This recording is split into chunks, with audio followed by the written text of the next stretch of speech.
Will Spider-Man Brand New Day be the movie that finally saves the MCU, or will it just be another perpetual failure like the other failures that they've been releasing the past 10 years? It just feels like everything after No Way Home and Endgame has just been just bad. From Thor Love and Thunder, the Eternals, and most recently the Fantastic Four, it's just been failure after failure after failure. Not to mention Black Captain America. I don't know who asked for that, but Disney is just stuck on this constant cycle of social justice, representation, and girl bosses. All the Spider-Man movies that they've released, I've actually enjoyed. Obviously, the one with Mysterio being my least favorite, and probably everyone else's least favorite. I think everybody's just tired of the child Spider-Man. We're just tired of teenage Peter Parker. We just want adult, mature Peter Parker that actually, gets shit done. We want a Peter Parker and a Spider-Man that actually knows what the fuck he's doing and is actually has aura, and he's a Chad. We're tired of this Giga True Cell Peter that just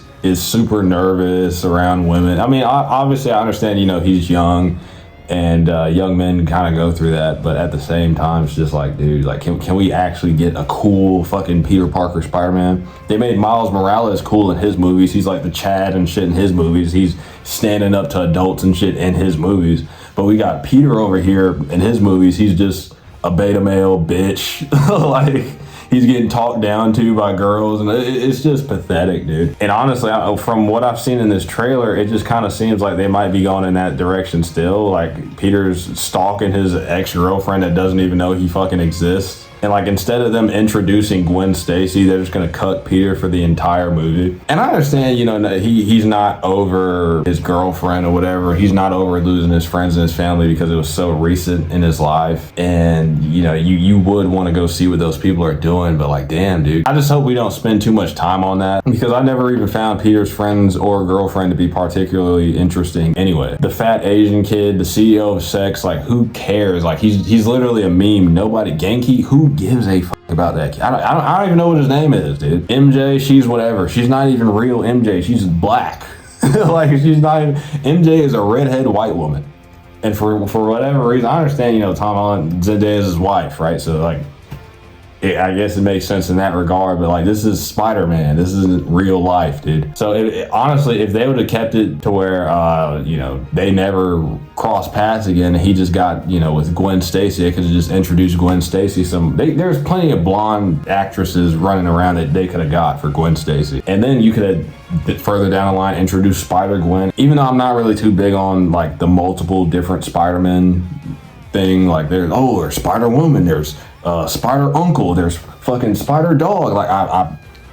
Peter Parker is Spider-Man. I don't even like Miles Morales, dude. I think it should just be Peter. Spider-Man is a solo job. He doesn't have a sidekick like Batman or anything. It's just him by himself, right? And I think you kind of dilute Peter's story by introducing all these different characters and stuff like that. From what we already know, Daredevil and Punisher are probably going to be in the movie. Well, Punisher is in the movie. Bruce Banner's in it, so we're probably going to get a cameo of Hulk. It's just dude, can we not have so many heroes? He stops cramming all of that. That's their problem. They keep trying to cram all these different heroes into. This is Spider-Man, not the Avengers. Just have the focus be on Peter. We do not need to be focusing on Daredevil. We do not need to be focusing on Punisher. If I wanted to watch Punisher and Daredevil, I would have watched the damn shows, which I did not do, by the way.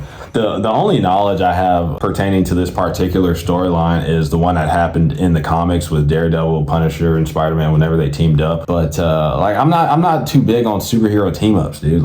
Can we just get a solo Spider-Man story where he's handling business by himself, solo, Leon Kennedy style from Resident Evil 4? Can we have a solo mission? I'm tired of having all this backup. I'm Chris Redfield. It's so annoying. So Peter in this movie, he's experiencing changes in his DNA. He's starting to be able to shoot webs organically out of his body. Obviously, this is a callback to Man Spider in the animated series and in the comics. He literally starts becoming an actual fucking spider. I'm actually kind of excited to see that because we've never seen that live action, so it'd be definitely interesting to see if they actually give him the 4 arms. I think I'm most interested in the hand. The director of Shang-Chi is directing this movie, and Shang-Chi was very Ninja Gaiden-esque in its action direction. It had very good action. The cinematography in general for a lot of the shots in the movie look really good, really well done. It looks like they're taking a lot of inspiration from TASM, The Amazing Spider-Man,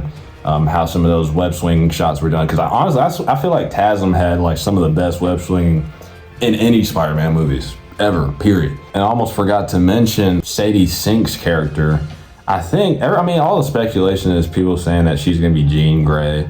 And I can kind of see that now, especially, you know, from the trailer. There was like some weird telekinetic powers going on there with the soldiers.